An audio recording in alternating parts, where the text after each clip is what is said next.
Om Swastiastu. Om Swastiastu is the greeting that I bring you as I return from Bali. It is the Balinese people's way of saying, may peace be unto you. And so I'm so grateful to be home and so grateful for all of the wonderful things that took place here at East Bay Church. Welcome, whether it's your first time or your 50th year, whether you are here in the sanctuary or part of our love streaming community online. I'm Reverend Darika Blackman. I use she or they gender pronouns, and I'm the senior minister here, and I'm so grateful, so grateful that this is the place and the call that I get to come home to. I'm also especially grateful for the music partnership that I get to have today. And it is two people who deeply inspire me because of their creativity. And you know those people, the artists who create something in a way that brings joy? This is Jennifer Johns and DJ Kilu Grand.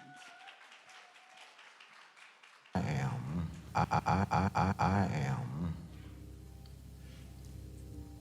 as traditional as they come.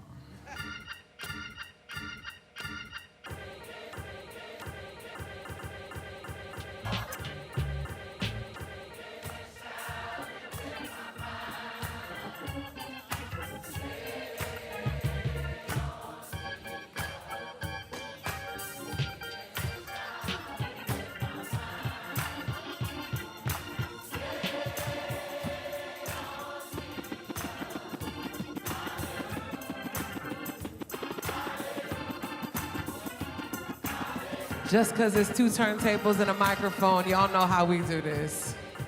I woke up this morning with my mind, come on, stayed on spirit. Sing it out. Woke up this morning with my mind, come on, stayed on Buddha. I woke up this morning with my mind. You know that we are stayed on Jesus. Hallelujah, hallelujah, hallelujah. All day long, come on.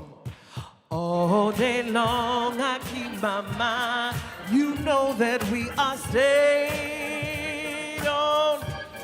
Come on, I keep my mind stayed on spirit. Now you can insert any words you want. I keep my mind, you know that we are stayed on freedom. Hallelujah, hallelujah.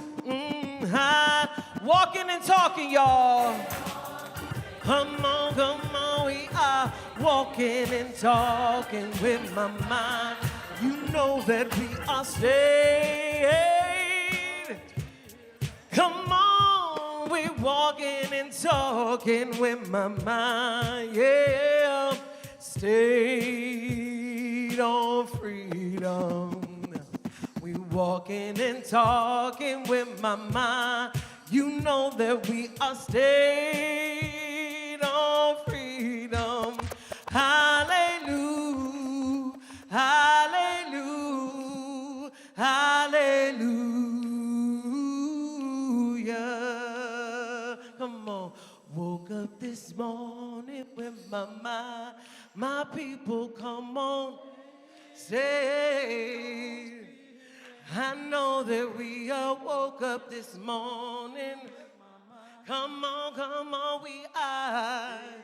we stayed on freedom. We woke up this morning with my mind. My God, thank you, stayed on Jesus. Hallelujah, yes, hallelujah, hallelujah.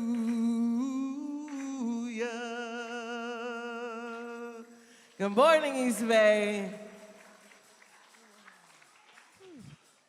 Thank you, Jen. Thank you, Kilu. Take a deep breath with me, please. Just breathing in the presence of God that's right here, right now. And in recognizing the one presence, the one infinite life, the boundless love that animates every heart and every corner of creation. This presence is with us right now, in and around us, radiating a field of peace and possibilities.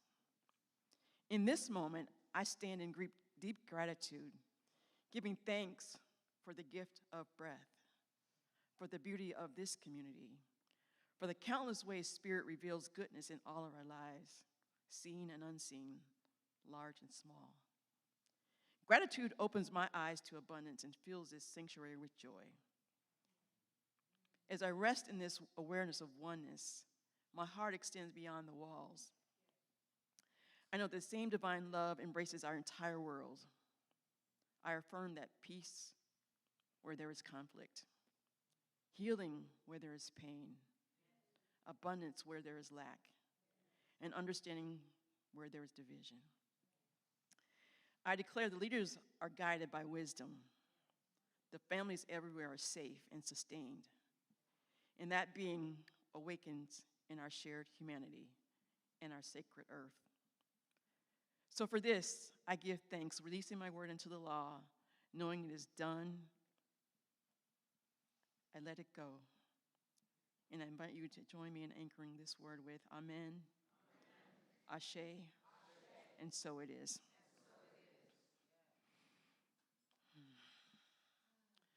Good morning. My name is Reverend Arlene King. I am so happy to see you all. My pronouns are she and her. And what a wonderful time to be in this room. What a blessing it is to be in this room. So I invite you, if you're with us for the first time, to please stand. Let's give you some East Bay love.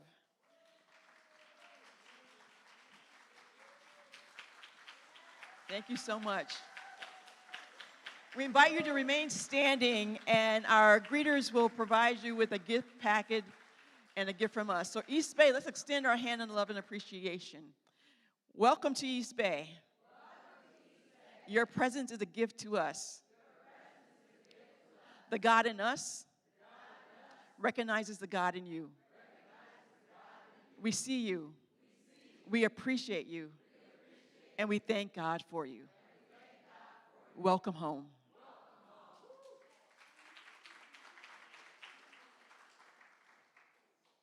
So we're going to change up the show a little bit today. We're going to do some announcements now, move through that, and then we'll step into God's the Only Power, and I'll turn it over to the music ministry after that. So if we could have the announcements on the screen, that'd be wonderful.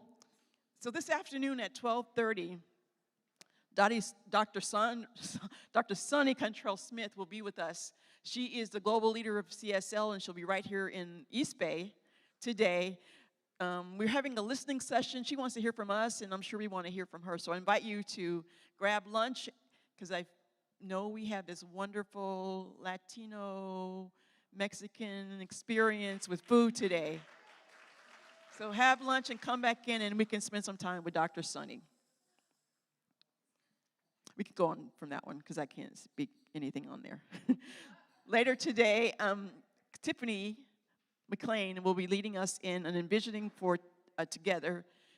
session, kicking off our sacred activism ministry. So that'll be at 1:30-ish, and they'll be meeting in the bookstore. So you can, Tiffany, raise your hand so people know who you are. She's got a good group already settled, so if you want to be a part of that ministry, we'll meet in the bookstore around 1:30. Pathways of Fatherhood continues. They'll meet today at 3:30 right here in the sanctuary. And you can see Tyrone today if you have questions. Is Chris here? Well, Tyrone for sure is here, so you can answer questions if you have them. Fall classes begin this week. We have a full platter of classes coming up from now until the end of the year, but today we're going to hear from Joel via video about his class that he's teaching tomorrow, starting Tuesday. So if we could put the slide up, introduce the class, and Joel's video will come up and you can talk about it. Joel's also in the back of the room as well. So building a healing consciousness begins on Tuesday, and we'll hear from Joel on the video. Or maybe we can hear from Joel right here. It's okay. He's right here. Come on up and talk about the class. Talk about the class.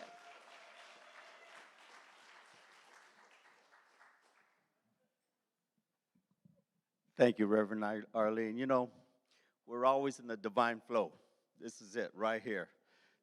I'm ready to go on video, but I'm ready to go on here in live and in person. The class is called Building a Healing Consciousness. Who doesn't want that? Okay, so, you know, the divine flow is all about our consciousness and how we're going to grow our awareness to realize that we're always in the divine flow. And the Great Spirit created my body, your body, the whole world. We're always moving towards healing. But, like we say, you got to treat and move your feet. Faith is not only a noun, it's a verb too. That means you got to do something. So in this class, we want to focus on spiritual mind treatment, meditation, and other practices that we have and we teach in the science of mind for us to get closer for myself. You know, the highest form of learning is teaching. So I'm going to be learning more than anybody in the class.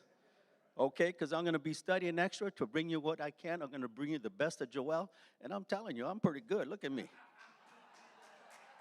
I only say that because my brother Tyrone over there, he makes me proud of myself. But yeah, let's get together. Let's grow together. It's extremely special that there's 8 billion people in the world, and we're going to be working in a class together. That's how special it is.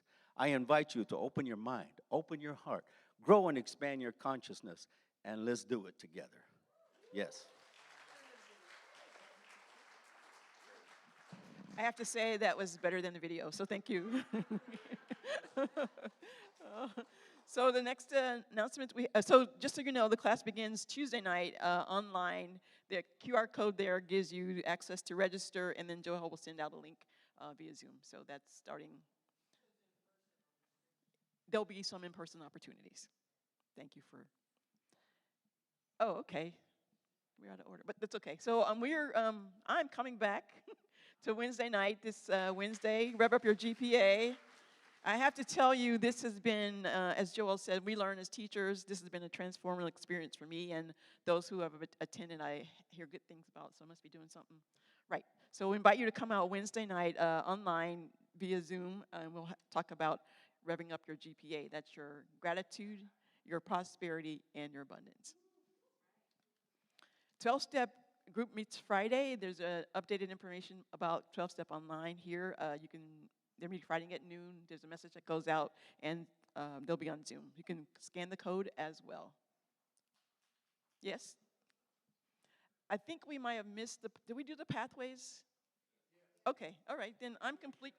I thought there was a video, but it's okay, I think. Anyway, we'll move on. So my next thing we want to do is God is the only power. I'm going to invite Gabriel Ramos up to support this. So if you're willing and able, please stand. Affirm this truth with us.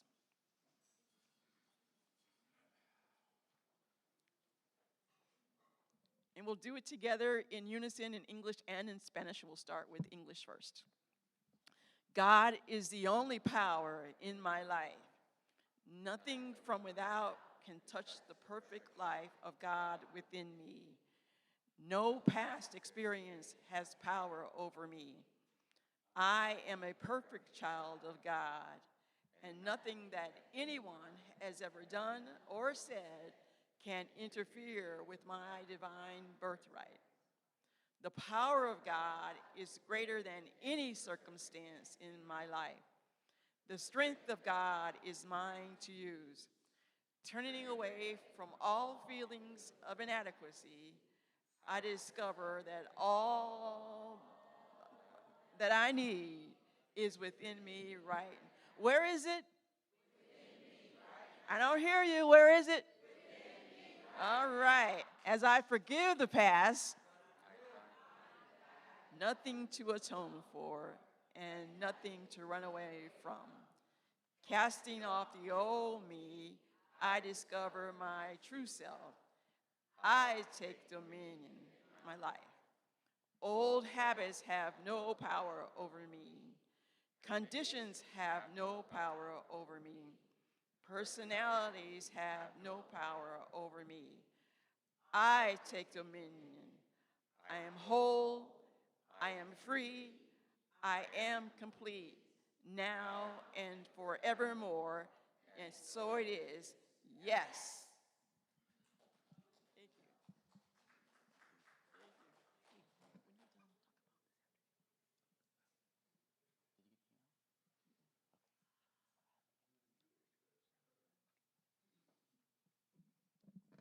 Buenos días. Dios es el único poder en mi vida. Nada de afuera puede tocar la vida perfecta de Dios adentro de mí. Soy un niño perfecto de Dios y nadie que cualquiera haya hecho o dicho puede intervenir con mi herencia divina. The church words. El poder de Dios es más fuerte que cualquier circunstancia en mi vida. La fuerza de Dios es mía para utilizar, olvidando los sentimientos de insuficiencia. Yo descubro que todo lo que necesito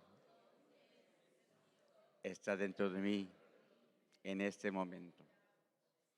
Cuando perdono el pasado, encuentro que no tengo nada para expiar o escapar.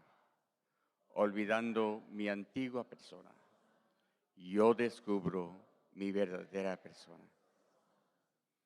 Yo tomo dominio en mi vida. Los hábitos antiguos no tienen poder sobre mí. Las condiciones no tienen poder sobre mí. Las personalidades no tienen poder sobre mí. Yo tomo dominio. Soy entero, soy libre, soy completo.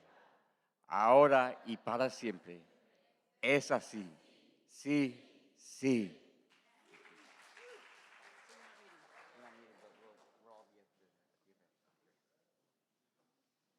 So we welcome back Jen Johns and Kilu Grande.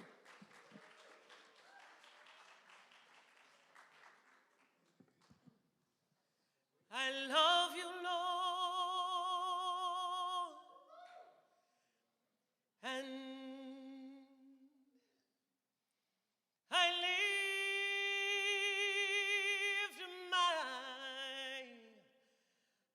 voice to worship you. Oh, my soul, rejoice and take joy, my Queen, in what you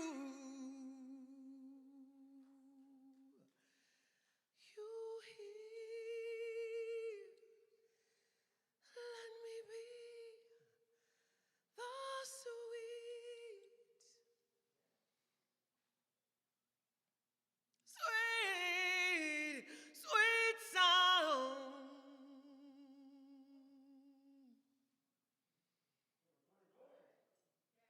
in your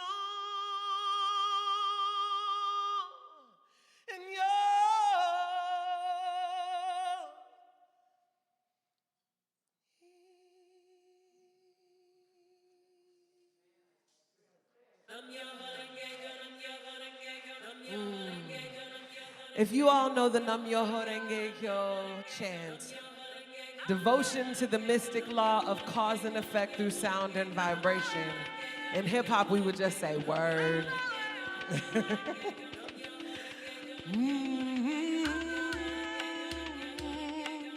So if you chant and you feel like you want to chant along, you want to catch the Holy Ghost, whichever version of allowing the divine to animate your body, remembering who you are and whose you are, you know what I'm saying? Can you turn it up a little bit? I am the change. I am the new beginning. Beyond the dream, I am the dream reborn. Beyond a little bullet, go further. I am now, I am real, I am yours. And like your breath, your faith, your conscience, a collective voice, this power of one. Like you know that you know forever. You are the one. I am the one. I am the one. I am the one. I am the one. I am the one. I am the one. I am the one. I am the one. I am the one.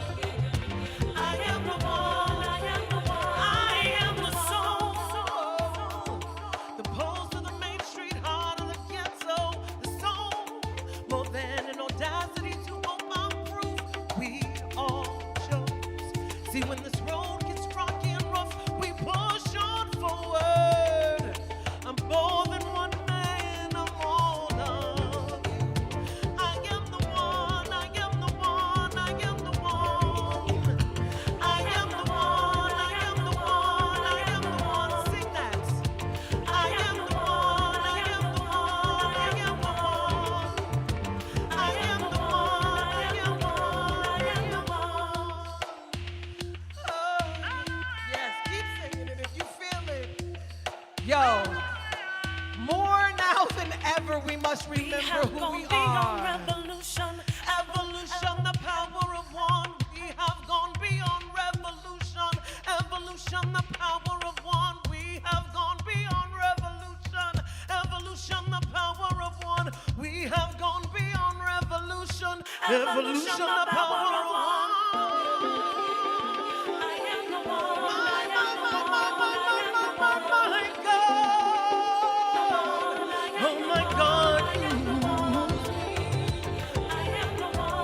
Oh my God, oh my God, use me. Oh my God, use me. Oh yes. Oh my God, oh my God, oh my God. When they offer you the opportunity to be mediocre, refuse them. Tell them that you've got things to do in the stars. With your hands tangling a brilliant scheme of firelight amidst the bright spangling stars above, tell them that you are a hero, that you have come to change the world, that you've got songs to sing and ideas to bring to life, and chances are it ain't gonna happen if you too busy standing on the corner holding up the block, looking for another bullet to dodge, trying to be hard. Tell them that you're working with more than money, that you got light and love and power beyond any denomination, a dollar bill. Tell them you are the illest of the illest, because you got ideas that will change the world. And when they ask you who you are, say, I am you. And you are me. And together, we are one. Love and magic and power and power and power.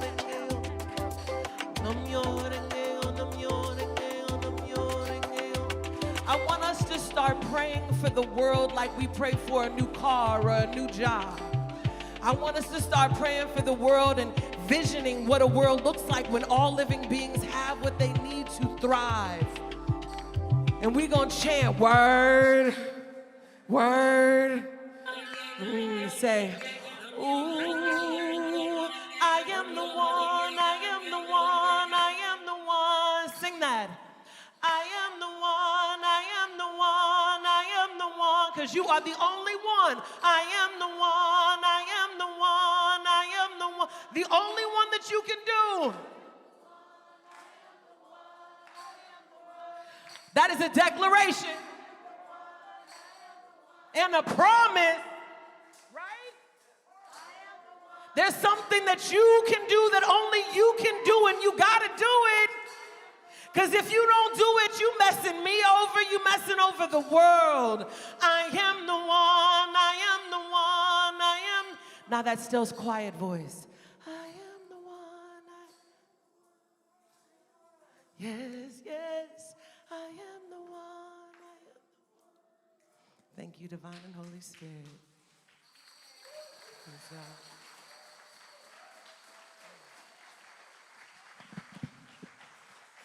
That is my muse, Jennifer Johns,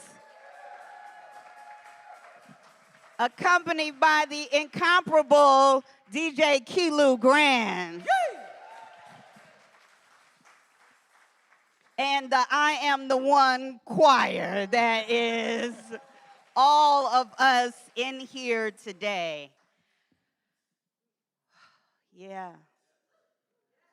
Can you feel that? That's you saying yes to yourself. That's what that is. That's the consciousness that is East Bay Church. That this is a place where we can come and get free of all the things that bind us. Whatever was going on before you walked in this door, this morning, this week, at the doctor's office, in the mail, in the conversation with your partner, your children, whatever was going on before you came here, there's a new opportunity to be our own healers. To be our own healers. What does it mean to be in a faith where we co-create with the Creator? That's not for the faint of heart. It's not a small thing to say I co-create with the Creator. You know, that terrifies people. People think, you know, if you come from some old church, you're going to get struck down just for thinking that. I co-create with the Creator? But I am the one. Who else? Today is a very special day for me. I spent the last 3 weeks in Bali, and I am forever changed. Forever, forever changed. Sometimes you have those moments where you go off in the world seeking. And I want to tell you a couple stories about some seekers. Because I think as you hear the stories of others and the journeys that they went on, perhaps you'll find something in it for yourself. So I want to first tell the story of a friend of mine by the name of Omi Spice Reddy. We met about 8 years ago, and he was just about to leave on a journey of seeking. He said he was renouncing everything. He had been a big Silicon Valley tech startup guy. He had had a tragedy and decided that he was going to go off in the world and find his teacher. And I kind of laughed because I've been in this philosophy a long time, and I already knew I was the one. So I knew he was the one too, because that's what practitioners do. And I said, you know, you're going to go and find that you are your teacher. But go, because it's important to go and see the world and experience being a student. That beginner's mind is a gift. When you're willing, you know, some folks are like, I don't want to take the classes. But that's where the juicy is the willingness to go and see what happens when you apply this stuff that you recite here, that you learn here, that you sing about here. And so he went off in the world say, I want to study, I want to see what's out there. And he spent 2 months in Africa and 3 months in South America. He just kept going around, and he came back and was kind of like, it's good out there, but he didn't feel that sense of fulfillment. How many people have gone on the search for something and didn't find it? It was like, oh, a partner, the right job, and you feel this sort of letdown, like, oh, you know, I thought all I had to have was intention. Right? All I had to have was intention. Sometimes in religious science, we give you this kind of microwave feeling, like if you just set your intention and boom, bang, It's just going to happen. And then you're wondering what's wrong with you, that you didn't have a healing yet, that you didn't find the perfect partner yet, that the right job didn't come yet. But there's another thing that goes on in that seeking, and it's patience. There's an opportunity that I always say faith is not for the good times. That's what gratitude is for. Faith is for the times when it doesn't look like it's showing up on your timing. So Omi went out in the world, and he had a good time. He met a lot of great people, had a lot of great experiences, but there was still this sense of unrest. He was going to live in India for a little while with his mom. He was going to live in Canada for a while. He just kept still searching. But here's the thing. He didn't give up on himself or on the idea that there was a teacher for him. So he went to one of his favorite places, Bali. This is all coming together. He went to one of his favorite places, Bali, and he happened upon a man who was painting. And the man was doing the most detailed, intricate painting. It was a big, giant landscape, and he was very patiently, very painstakingly painting. Now, you need to know that my friend Omi taught meditation, and he was a tech guy, but he was not a painter. But he saw this painting, and something inside him said, I want to learn that. You got to have the courage to listen to the something inside you. Now, this doesn't make sense. He's not a painter. He's a tech guy. He's making apps and things like that, to security systems and things like that. What's he know about painting? Nothing. How many people have had a dream and somebody said, what you know about that? Right? What you know about that? How you going to do that? You don't have any training in that. You don't have any skill in that. You're not talented like your sister. You understand. You know something about that story.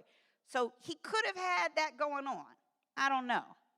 But what I do know is he said to the man, I want to learn. Will you teach me?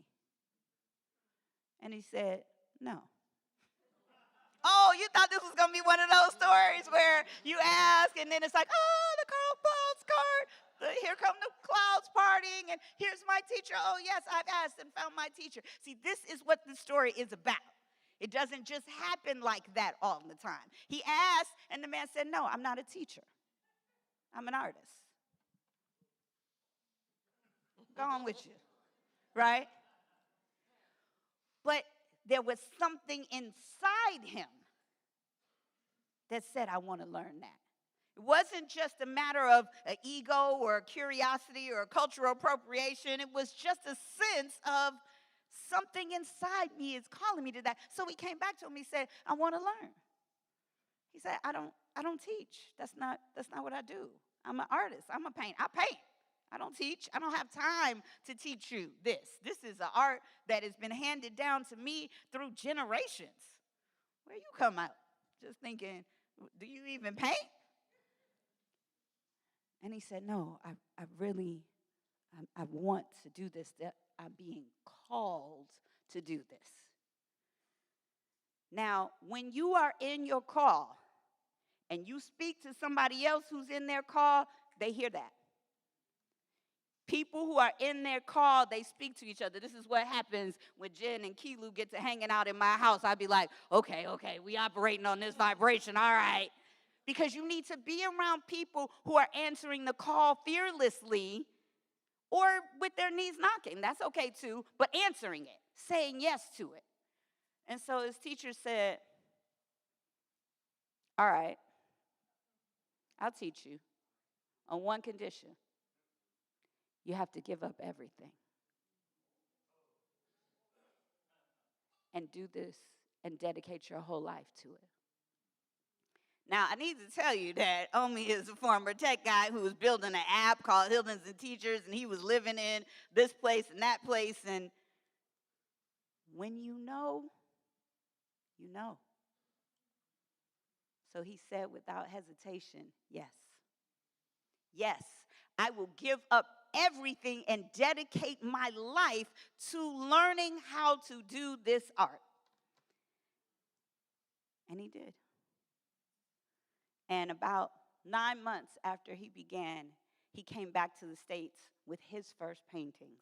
And I have one in my home of the Saraswati. And it is breathtaking. I realized I should have brought that to show you today. But when I went to Bali this time, I sought Omi out. And he told me the story of how he and his teacher now have a studio in a rice field. And they sit in the rice field every day for 12 hours from early in the morning to late at night painting. And they don't use paintbrushes. They use bamboo sticks that they sharpen with bamboo. This is an art in Bali that was dying out because his teacher, YN, didn't have an apprentice. And I said, I want to take one of these home to my community. And he sent me some pictures of all the ones that he had. And I said, I'm drawn to this one right here. And I said, I think I know what it's a picture of, but send me the information. Can you tell me the story? And he said, this is the Prince Siddhartha becoming the Buddha.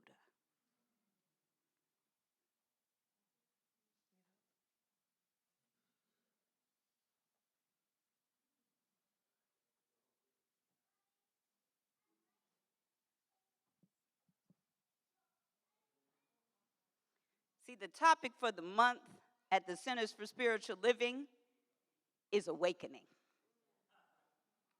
That just happened to be the topic. You understand? We're talking about alignment when all the things line up. That just happened to be the topic that I knew I was going to be coming home to talk about. I said, this is the one. This is why I said, Jen, you got to sing I Am the One. Because he said, this is the moment when Prince Siddhartha realizes that he is the Buddha. And his teacher painted this, but it was his idea, so they worked on it together side by side with another painting that they're flying in that I'll show you later. But this painting is the moment of awakening, and it captures the profound moment when Prince Siddhartha attained enlightenment under the Bodhi tree and became Gautama Buddha, the awakened one.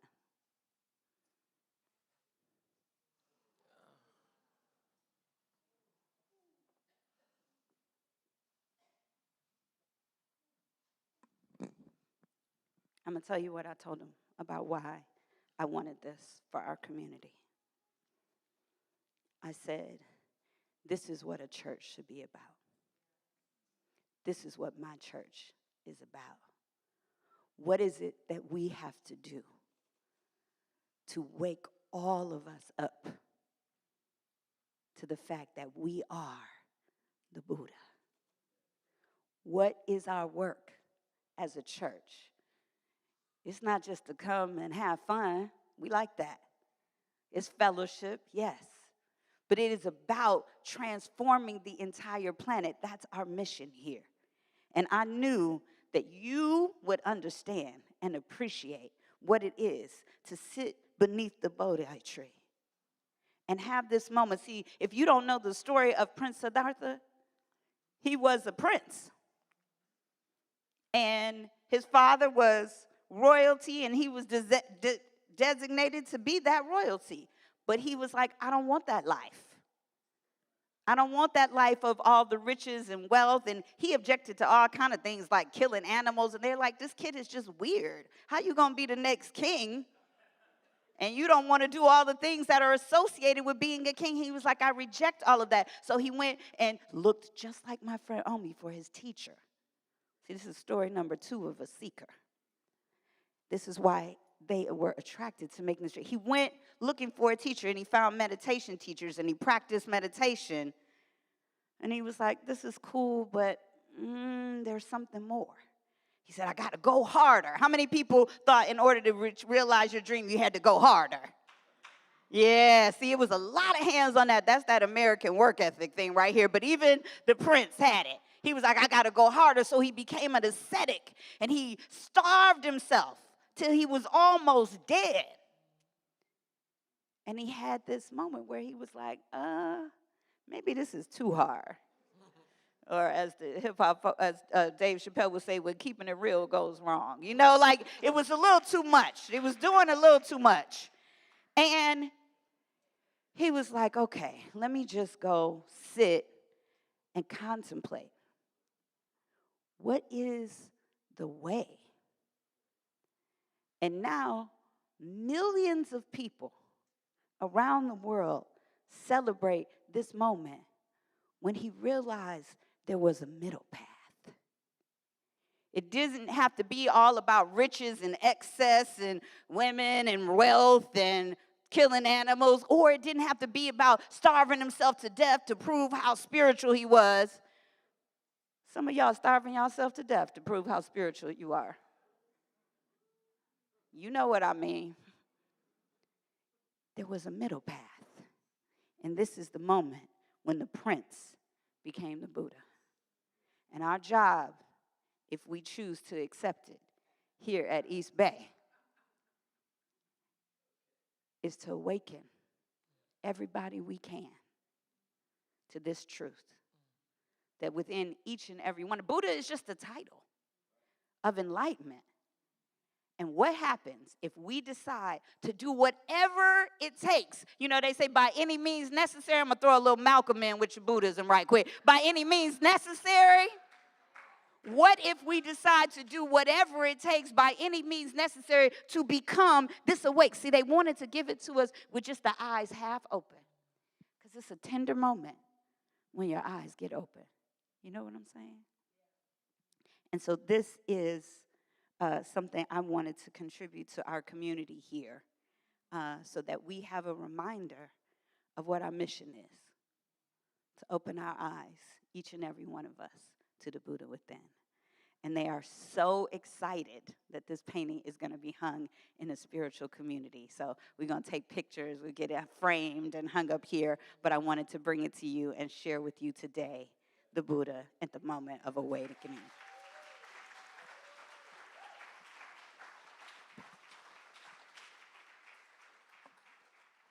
Now, I just want to show you, Reverend E always talks about we have everything we need, and I just want to talk to you about how great God is and the timing of that. When I bought this picture, I was like, you know, we don't have a lot of art in the church yet, and I know there's folks who are going to be like, okay, we got Buddha, but what else we got? And so, right on time,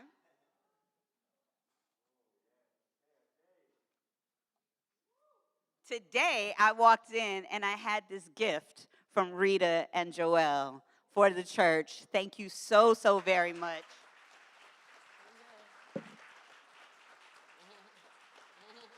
Thank you. Thank you to them. This is a photography and collage by Adele. This is Adele's work? Oh my gosh, I love it. Wow. Okay, I don't know if you know that that's my friend. So I didn't know that until just now. It is a digital collage, and it is on canvas, carved of mahogany. The sculpture featured in this collage represents a vision of the African diaspora coming together. The West African Adinkra symbol for reconciliation borders the image. It's called Ancestral Forces.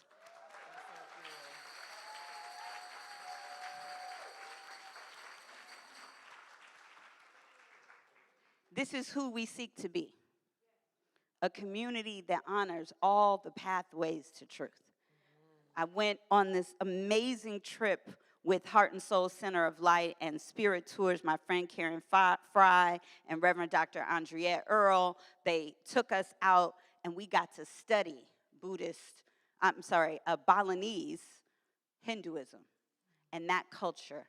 And when I tell you I'm forever changed, I just need to say what it was to be on this journey where I finally felt like my cup wasn't just full, it was overflowing.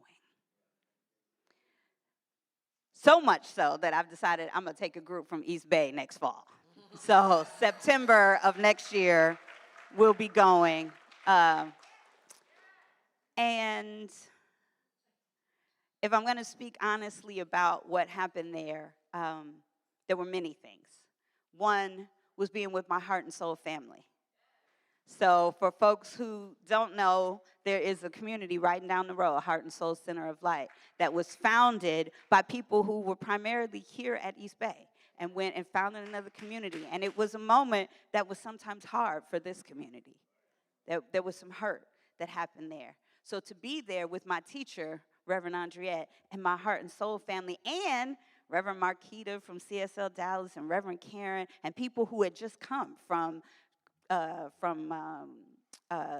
Canada and other places around the country, was like this moment of one church, many locations. A moment of realization, of recognition.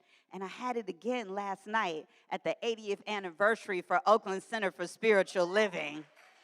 It was a fantastic time. And I just keep coming to that over and over again, that maybe the way we've been thinking about church is too small, is too narrow-minded, right? And there's time for us to think about how we might do this differently. So I just want you to know that the leaders in Oakland and the community, we coming together to talk about how might we do this differently? How might we look at it differently? How might we be, instead of being this idea of being in competition with each other, how might we be in collaboration with each other? Because that's what the world needs now. Right now, other people feel like they locking arms in some madness. So we might want to lock arms in some clarity. We might want to lock arms with some visioning. We might want to lock arms with some consciousness. And so let's do that with intention. And so all that petty rivalry stuff, whatever that is, whatever it was, leave it wherever you found it. We done with that. We done with that. I'm done with it. We went out there and we had an amazing time. And I need to tell you that I really wasn't. You know, we like to talk about the power of our thinking. I just want to be real honest with y'all because, you know, I like to close the gap between the pews and the pulpit. I wasn't really necessarily feeling going on a tour group with 27 people nowhere. I was like, that's not really the way I like to travel, you know. But Heart and Soul has this thing that they do in their community where they talk about no complaining. And they say, I have no complaints whatsoever. Look at the Heart and Soul people in here. They like, I have no complaints whatsoever. And I just was like, is that like a spiritual bypass thing? Like we don't feel bad, but I got to see it in action. And what it looked like is gratitude. Like we here in Bali, we could be arguing over who got what kind of pineapple, or we could be filled with gratitude for the beauty of this place, for the consciousness of these people, for learning the practices, because here's what was blowing my mind. Spirit Tours is run by my very dear friend, Reverend Karen Fry. If you were here for my installation, you know, she was a part of that. And her care for us was just exquisite. And what Spirit Tours is about is going on what she called a spiritual pilgrimage. Now, she was referring to us as pilgrims, and I need to tell you that some of us were like, wait. And she was like, no, pilgrimage, people going on a pilgrimage. And I was like, oh, okay, we good with that. Shout out to Suzette Celeste who got that straightened out. She's like, Karen, what do you mean by pilgrims? Because if you don't know, some of y'all are like, what's wrong with pilgrims? I'm like, for some of us who didn't come on the Mayflower, that's not really... We don't really vibe with that whole situation. And so we were on, though, a pilgrimage. Do you understand? And there's a way in which a pilgrimage is a special kind of journey that you might think is about going to a place. But what I found out going on this pilgrimage was that it was going to a place in myself. And we're going to do this chant soon, Byron, but I want to start with the story. So this is our third seeker. So we had my friend Omi, we had the Buddha, and now I want to talk about me. I got a story I need to tell. I've been here in this community as senior minister for 2 years. And as I started to think about what's missing, some of y'all know, y'all been praying for me. Like, what's missing? It's a lot. every single week to have to come out here and give a message and feel like you got to be positive and uplifting and inspiring. And you try to stay positive and uplifting and inspiring. And y'all know me, I just keep it real. I'm like, hey, I'm not feeling myself today, or my grandma died and I'm sad. And we just do it real here. And I love that, and I wanted to be about that. But I could feel it, what some of you felt. And what was missing for me was my own inspiration. And so I went out there to Bali in search, in my own way, like the Buddha, like Omi, for my teacher. And I knew, because I believe what y'all believe, my teacher would be in myself. I knew that, but I needed a feeling. So my friend, Reverend Karen Fry, she said, I want to teach you all how to chant. And this was, her group has been going to Bali for 20 years. And she gave us these mala beads. And they just simple mala beads. I could have bought some fancier ones, but I was like, is that the point of mala beads?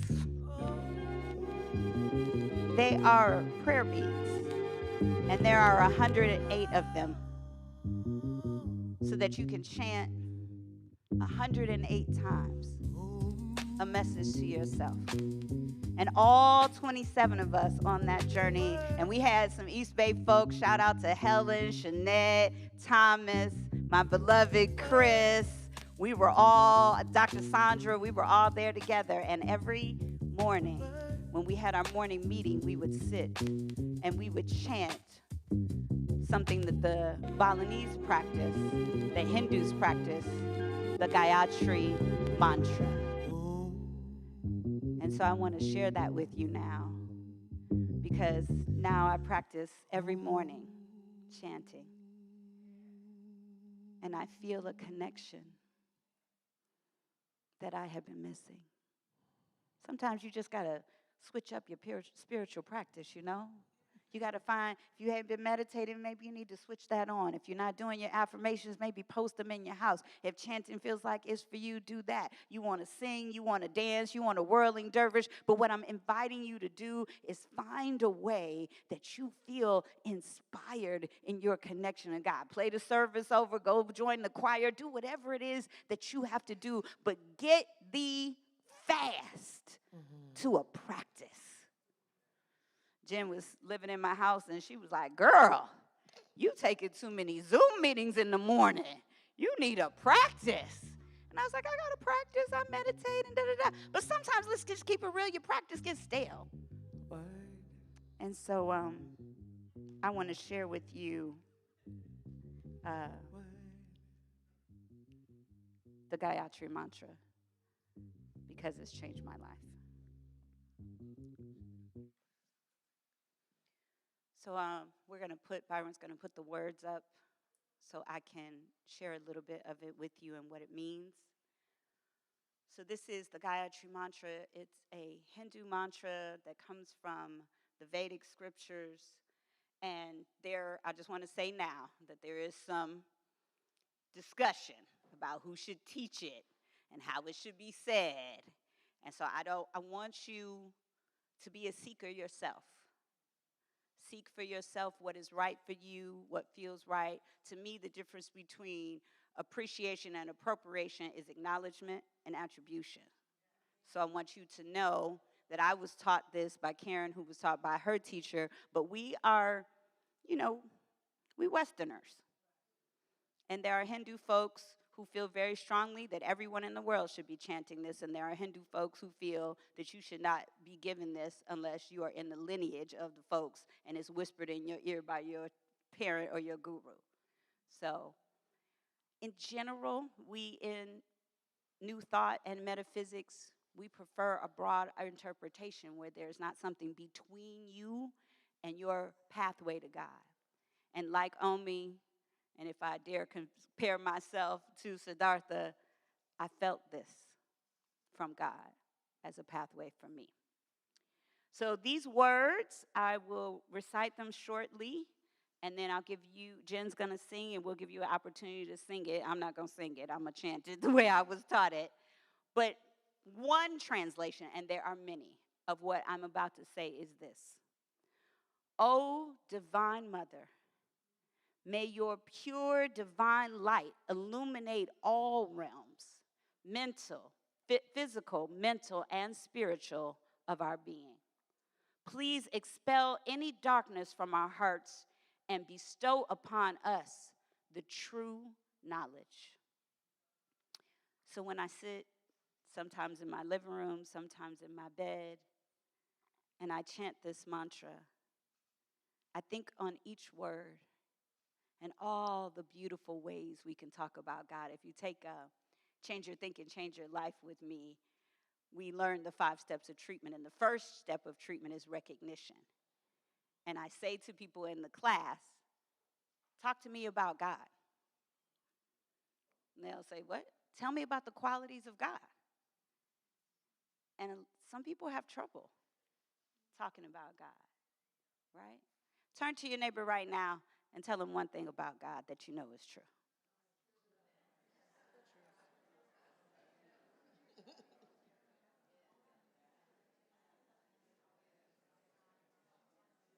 You can go ahead online and type it in the chat. Tell me something about God that you know is true.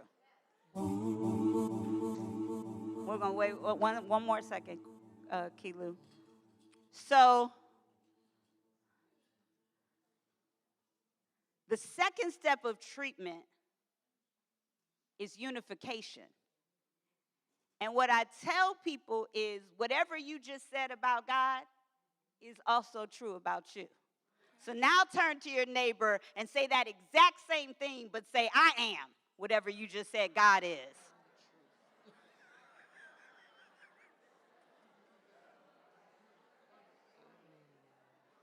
So if you said God was magnificent, say I am magnificent. If you said God was great, say I am great. If you said God is everywhere, then say I am everywhere. Because as Jen already told us, you are the one, right? So as I recite these beautiful, beautiful words about God, I find myself each morning filled with the humility of how great God is. And that deep longing to be in that part of myself that is so great.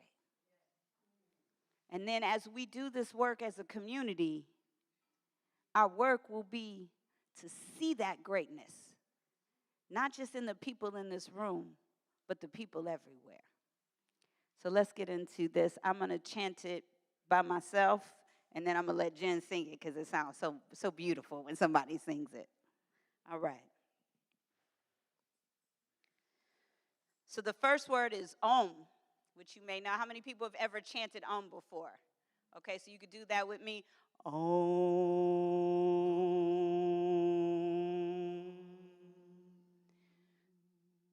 So if you start doing this chant, sometimes just take that moment. You can Om a couple times to get yourself grounded and into it. So it's one more time. Om. Om.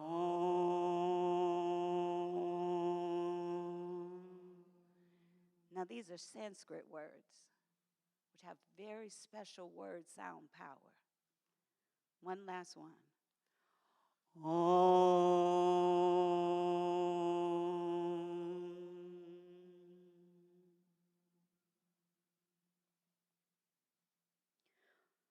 Om Bhur Swaha Tatsavitu Varenyam Bhargo Devasya Dhimahi Dhiyo Yo Na Prachodayat. Om Bhur Swaha Tatsavitu Varenyam Bhargo Devasya Dhimahi Dhiyo Yo Na Prachodayat. Om Bhuvaswaha Tatsavitu Vareniyam Bhargo Devasya Dhimahi Dhiyo Yo Na Prachodaya Om Bhuvaswaha Tatsavitu Vareniyam Bhargo Devasya Dhimahi Dhiyo Yo Na Prachodaya.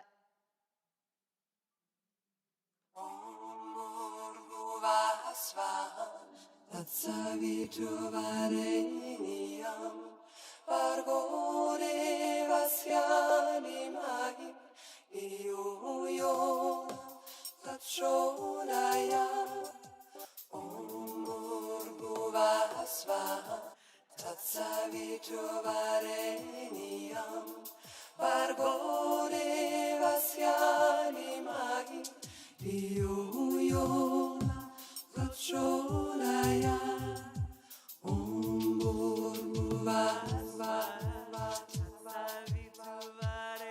Tatsaviturvareniyam Bargo devasya dhimahi Dhiyo yo prachodaya Om Bhurvuvah Swaha Tatsaviturvareniyam Bargo devasya dhimahi Dhiyo yo prachodaya Om Bhurvuvah Swaha Tatsaviturvareniyam Bargo devasya dhimahi Dhiyo yo prachodaya Om Bhurvuvah Swaha Tatsaviturvareniyam Bargo devasya dhimahi Dhiyo yo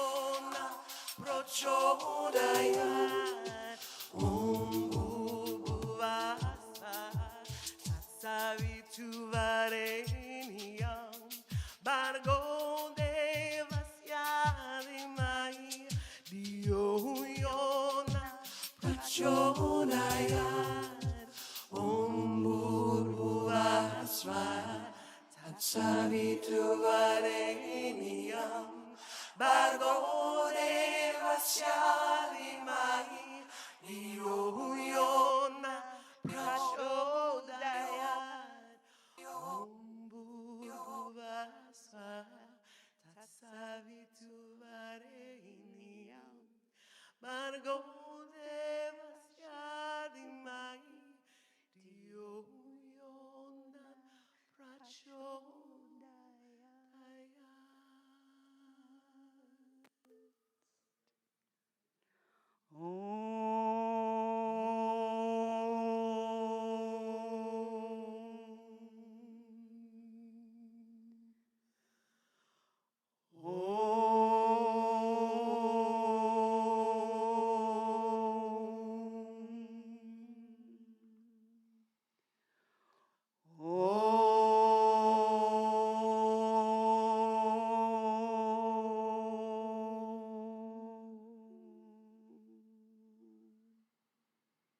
And from this place of ancient wisdom, known in so many languages, known by so many names, known for millennia, from gods and goddesses, but still only one life, one source, one energy. I speak this word now and I declare the truth. I declare the truth that I am the one. And there is only one of us. So each and every person within the sound of my voice, wherever, whenever you hear this message, know this message is for you. You are the one, the right and appointed one of the divine creator. That there is only one of us, known all over this land. We're calling out to God by so many names, calling out from every corner of this earth. From Congo to Ukraine to Sudan to Palestine to Haiti to the USA. We are calling out to our Creator, saying, yes, yes.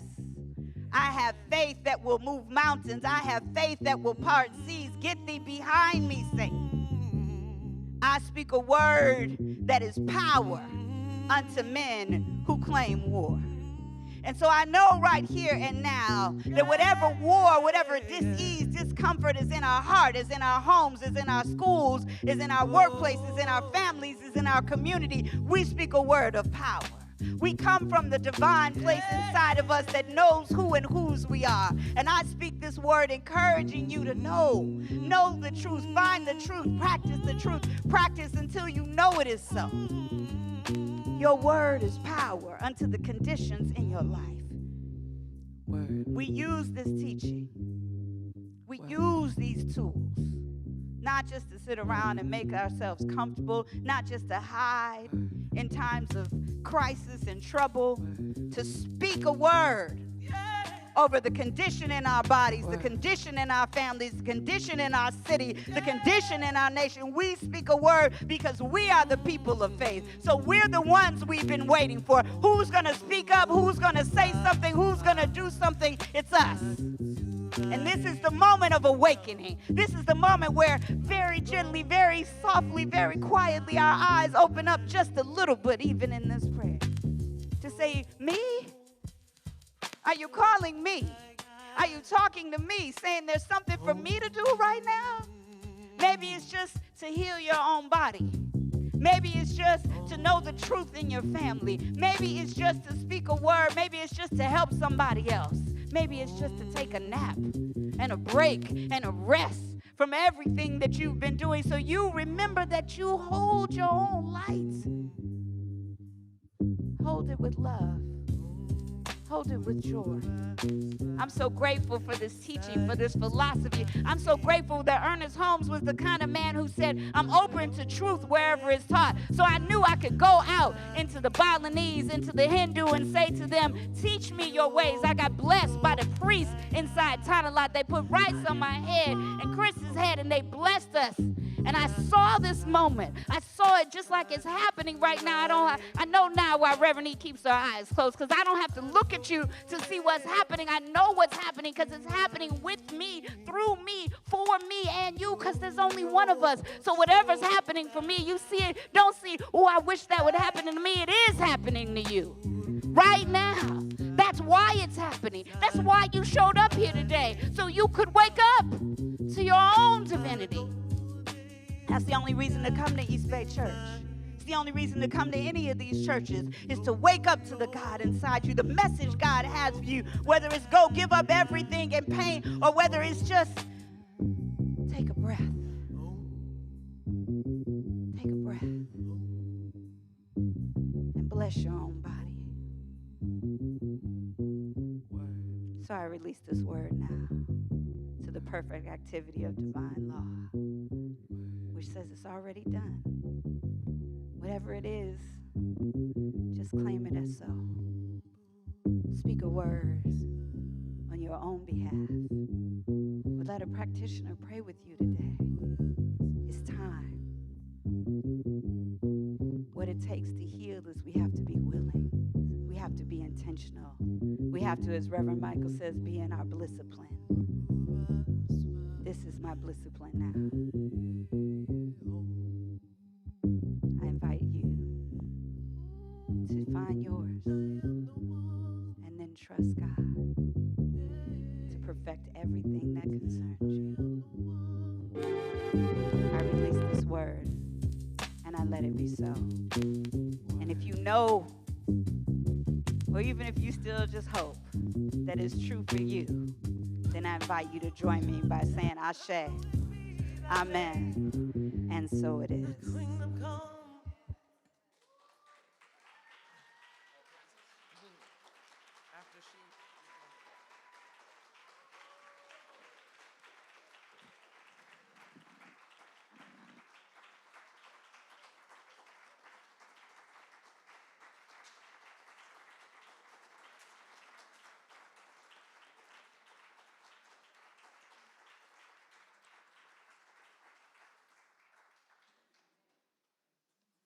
Reverend Arlene, you coming?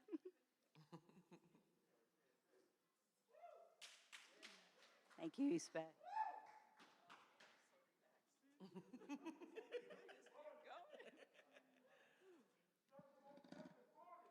Yes.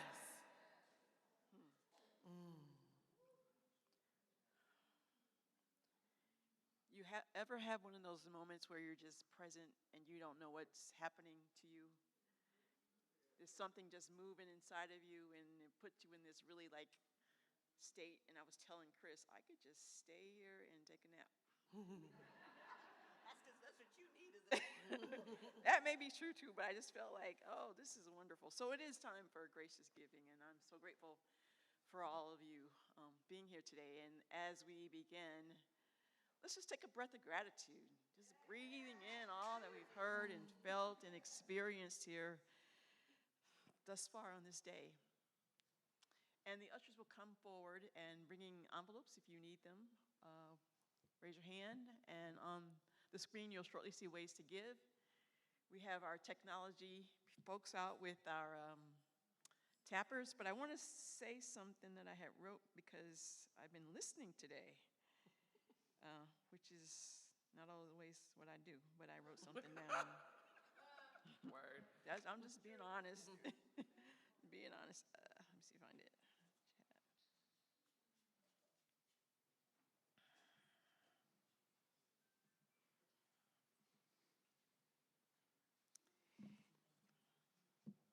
And it's about how we give.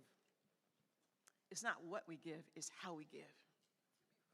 We give from a place of gratitude. We give from a place of thanksgiving. And this time that we're holding right now is sacred. It's the gift of spirit, the sacred gift of pausing and giving thanks. And in giving thanks, we maintain the presence of knowing that nothing's ever withheld from us. We know the presence of all of our needs being met. And everything that we do and say is a gift. It's a gift to ourselves, it's a gift to the world. So I invite you to consider your gift at this moment. I'm not talking dollars or cents, I'm just talking the gift that's coming through you, through the Spirit, from what you heard and what you feel.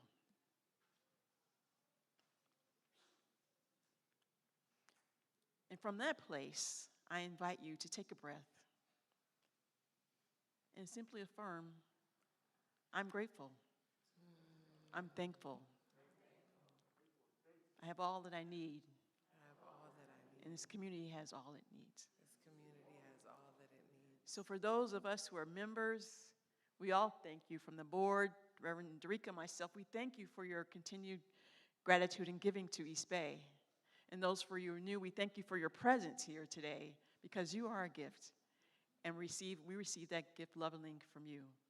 So this time I invite you to affirm with me our gracious giving statement. No, I don't have to stand back here.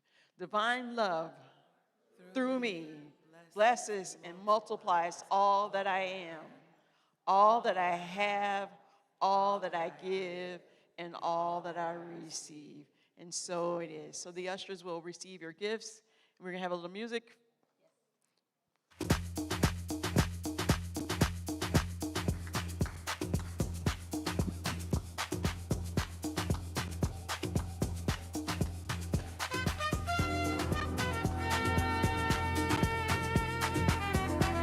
You know how I feel about house music.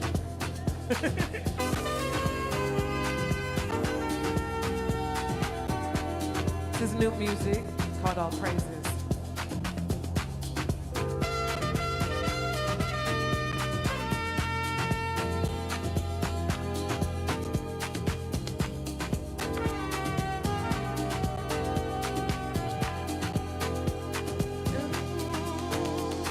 Standing on the precipice of love, weighing in the colors of my soul, spinning up a world of lush and whole, witnessing the divine as it unfolds, bathing in rivers of song, the ritual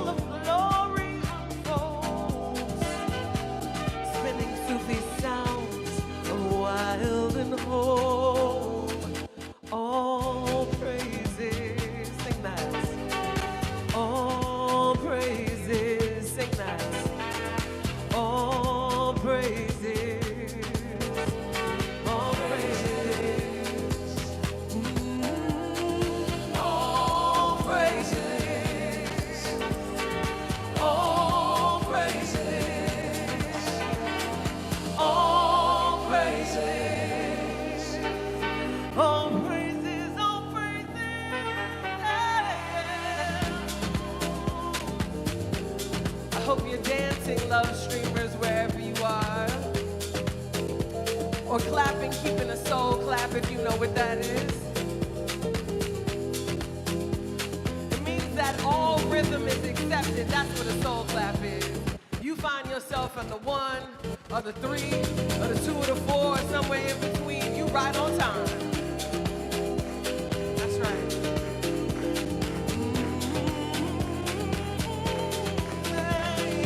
Standing on the precipice of love, weighing in the colors of my soul, spinning in a world of lush and hope, witnessing the divine as it unfolds, bathing in rivers of song, the ritual of glory unfolds, spinning a Sufi sound of wild. All praises, all praises, sing it out, all praises. What do you got? All praises. Be grateful, all praises, all praises, all praises, all praises, all praises, all praises, all praises. Sing it. What do you got? All praises. For what? Your life, right? Oh my God. All praises. I'm standing on the precipice of love, weighing in the colors of my soul, spinning up a world of lush and hope, witnessing the divine as it unfolds. I am bathing in rivers of song. The ritual of glory unfolds, spinning Sufi sounds of wild and whole. All praises. All right. All praises. That's right. All praises. Yes. All praises. All praises. All praises. Yes. All praises. Nothing but God. All praises. Yes. Yes. All praises. Yes. Yes. Thank you. Thank you, Jen. It's time for Youth and Family Ministry. Good morning, East Bay. I'm going to let these guys introduce themselves, and then we have a couple kids that want to share, but our lesson was mostly focused on listening to our inner voice and trusting and surrendering to that and celebrating ourselves. So can you say your name? My name is? Come on, girl. My name is KJ. My name is Becky. My name is Phoenix. My name is Ajay. My name is Lala. Okay, Lala, you want to share? Okay. So today we were doing like a medal to represent like our inner child. So then I said #1 artist.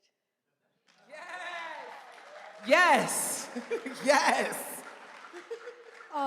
What I did for my medal is like I am an amazing dancer because I am. Yes. Yes. Ajay, you sure you don't want to say anything? Okay. All right. That's it. All right. What if when we said we were amazing when we were little, people didn't tell us who you think you are? Or they didn't tell, right. No. Right. I am amazing. But you could tell Bliss said, I know who I am. I'm amazing. So how beautiful. Thank you to Youth and Family. Thank you to our children. Thank you to our teachers for upholding this consciousness that our children proclaim who they are, and what they say after it is beautiful. So we're almost to the end of our service today. I want to remind you about a couple of things that are happening today that are really important. The global president for Centers for Spiritual Living is coming today to hear what you want in our global organization. She'll be here at 12:30. We'll have food for anybody who stays for that. And then as soon as that is over, our Sacred Activism Ministry is having its visioning session. And what the world needs now is sacred activism that has vision. Yes? Yes. Word. So we'll be doing that today. Are we also having Spanish ministry today, or are we combining that? Yes. So we will also have Latino ministry. No. Okay. We are combining it all because Dr. Sunny Cantrell is here. And I just need to tell you about Dr. Sunny. She has been a fearless champion of sacred activism. And it has been really powerful to have a global spiritual leader. You need to know that when Reverend E came into this philosophy, and Reverend E is here. I don't know if we've acknowledged her yet, but we want to acknowledge her. Yes. Thank you, Reverend E.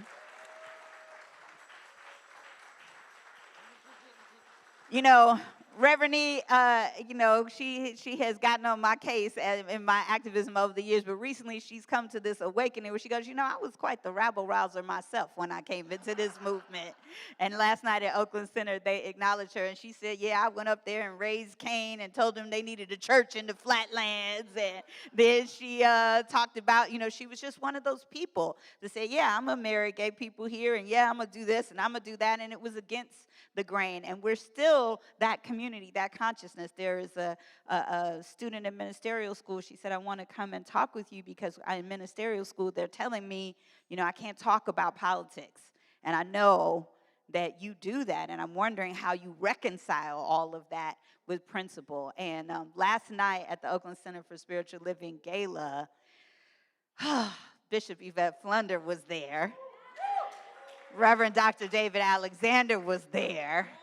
And I just felt like I was in there with the heavy hitters, Elisha from Santa Cruz. All of the activists were in the house. And I was just like, okay, all right. When you know that it's yours to do, just so we all clear, I'm an activist turned minister.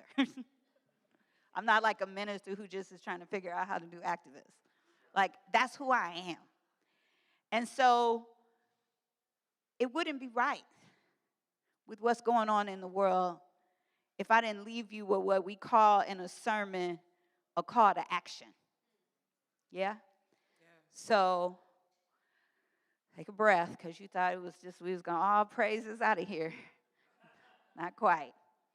Because we're going to talk about Charlie Kirk. Ooh.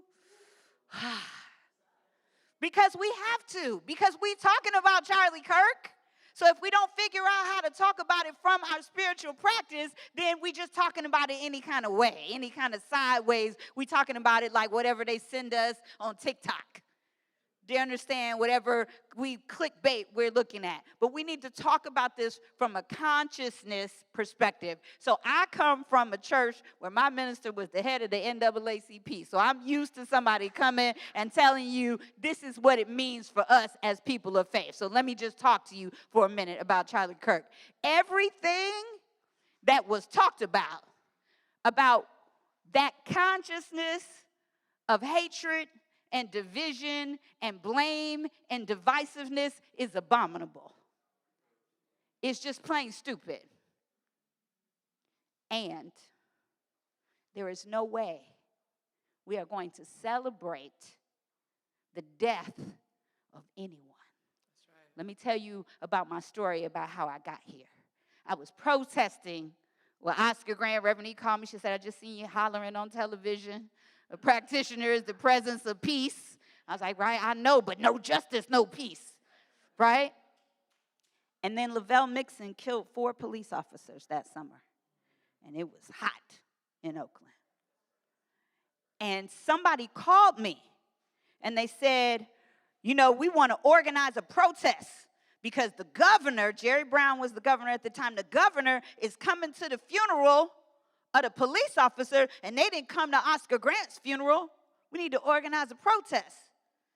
And I remember so vividly looking at the phone and thinking, what would make you think I would organize a protest at a man's funeral in front of his family? And I swear to you on everything, Spirit spoke to me and said, what would make them think that? Why did they call you? To ask you if you will organize the protest. So you need to understand this has always been my North Star. This has always been the teaching in you. I got it, Reverend E, I got it. Is I'm going to ask myself the question, how do I talk about and repudiate the doctrine? Or as one of my children would say, how do I hate the sinner, but I hate the sin, but not the sinner? Because if you think that what we're going to be in the business of doing is hating back, then you ain't been paying attention to what we're doing here. There is only one of us. And let me tell you the other reason why we don't hate back, because it don't work. That's right. It ain't never worked. And it ain't how we got to where we're at today. We said, oh, you going to enslave us, beat us, send our children away, rape us, do all that things. Give me the babies. Give me the babies. I'm going to teach the babies. Let me nurse them. Let me raise. Shh, come here, baby. Let me teach you how to do this right, how to be a good person. We were willing to escape and come back and get more people. We've been the higher authority. I'm talking about black folks now because that's my folks, and that's the story I know, and it's the strength I draw from. We're not getting ready to be in the gutter like we scared, like this is our first rodeo. This ain't our first rodeo. We know what this looks like. And the only way we could possibly lose is if we're willing to get right into the hate with them, because it says, I'm at your thinking. I'm at your level. You're not at my level. We're not on the same thing. But here's the thing. My job is to wake you up to the truth about who you are. But I got to believe that no matter what your behavior is, there's still an opportunity for you to be a divine presence. Now, that's big work, Reverend Dorica. You asking me to get up real early now. You're going to need a lot of chanting in order to get there. That's all right. Do what you need to do to take care of yourself. But you wanted a church where we was talking about sacred activism. And I'm going to tell you, with every fiber of my being, I will go out and challenge these systems of oppression. That's what we're meeting on today, is to think about what are the specific actions we're going to take. We're getting training on if ICE comes. I don't think they come in here because Reverend E has this story about her. I'm going to just sidebar this right here because it's a good story. Reverend E, I was talking to her about dating, and she said when she was dating, there was this man who was coming to see her, and he got in the house, and he said she looked nervous, and he said to her, don't worry, I don't mean you no harm. And she was like, harm? If you had meant me harm, you would have fallen on them steps when you was walking up to my house. So I'm not really worried about ICE coming in here. You understand what I'm saying? But we also need to be prepared, because a lot of people weren't worried. And this is what it means to have patience and to be ready. I said, if you stay ready, then you don't have to get ready. So we don't have to figure it out if somebody walk in the door and they say, oh, okay, well, we're going to do this today. But we're going to do it the same way as the woman I saw in the park when we were doing the walk. And she was hollering and cursing and saying all the things. And I told you I just sat with her and prayed with her. I was with Bishop Flunder yesterday, and she started talking about what we need to do is just have a talk with him, because she believes in herself as the spiritual authority. Do you understand what I'm talking about? This is the legacy that we have inherited as being the people of faith who prayed down and chanted down the walls of Babylon. That's what we already did. So don't act like we forgot who we are. That's what we already did. And now the only question is, will we remember? Will we remember the power that we have? Will we remember how we got over? Or will we give in to fear? Now, it's reasonable to be concerned. The difference between concern and fear is faith. Let me say it again. The difference between concern and fear is faith, because you should be concerned about the behavior of this regime. And I'm going to call it a regime because that's what it is. Right? You should be concerned. But to be afraid is to give it more power than it actually has. I mean, I don't know. I just know somebody. I had a praying grandmother. And I didn't think it was a weapon formed that could prosper against her. Do you understand what I'm talking about? The legacy of faith, of people of faith. And it's our work to do, because we have to speak truth to power now, and it's scary. I'm going to tell you. I'm scared to say what I know, because they're targeting folks. They're snatching folks up with masks. But what we're looking for is just give me one. Just give me one that's willing to say in the State House, oh, you're not coming in California with the mask on. We're going to take that off. And how do our politicians get brave? Because we ask them to be brave, because we demand so, because we lift our voice and say, no, not on our watch is this going to happen in the Bay. Is it going to happen in Oakland? Is it going to happen on California? And I'm going to tell you something, as California goes, so goes the nation. So it is our triple responsibility as people of faith, as people of an area in the country that everybody think is a little bit crazy, but still be kind of like they own to something out there. Right? I was talking to Bishop Flinders, like maybe we should just secede California to Canada. We just all go there and take our money with us, right, and build an economy there. We got to have some alternative out-the-box thinking. That's what visioning is for at 1:30 for Sacred Activism. I need us, whether your call right now from Spirit is to take a break because you've been scrambling, working hard, and you need to take a breath. Whether your call from Spirit is to get a practitioner to pray for you. Where are the practitioners that are available for prayer? Can you come to the front now? We're going to do a call to action now. And I'm going to ask you to make a commitment. What it takes for us to heal this nation right now is we have to, one, be well ourselves. So if you need a practitioner to pray with you, do that. But it's time now for us to have a vision of justice and what it looks like. So if you're willing, go and get you something to eat, or stay here and I'll buy you something to eat. But come on to the Sacred Activism Visioning meeting and come talk to our national global leader so that she can stand up, as she has been doing, and speak for all of those who are being targeted by this administration. Can we do that? I think we might need a little vocal encouragement.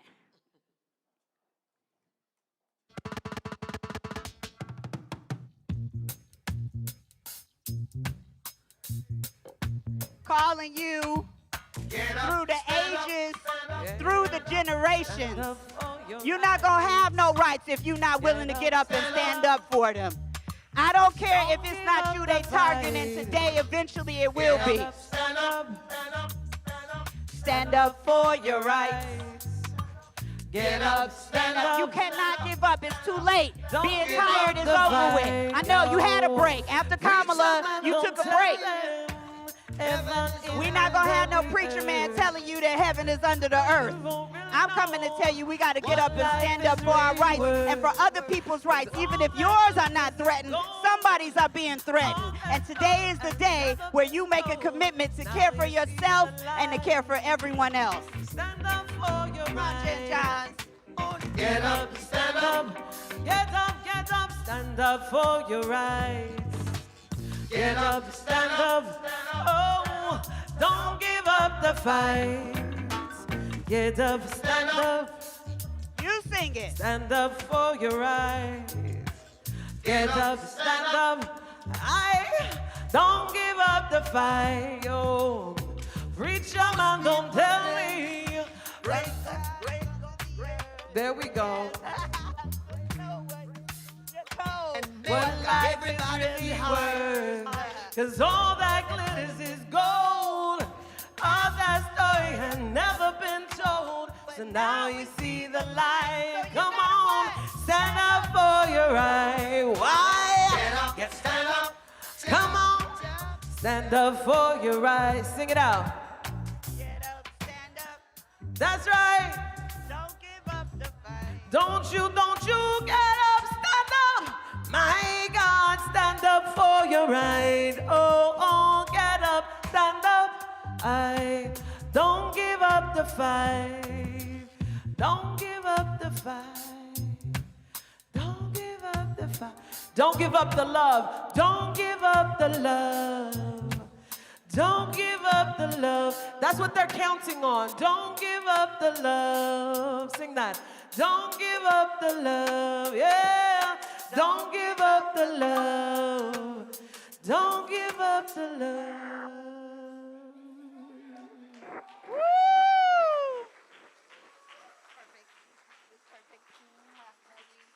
Thank you, Jen Johns and Kelu Grand, and thank you, East Bay.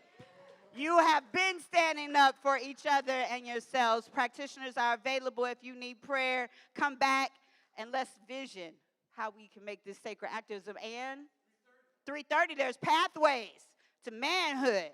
So right here. So there's lots to get involved with, East Bay. Thank you. Have a blessed week. And don't let that tell-eye vision, right, take all your attention. Stand up for the love. And there's food bags outside. There's a lot going on. Praise God.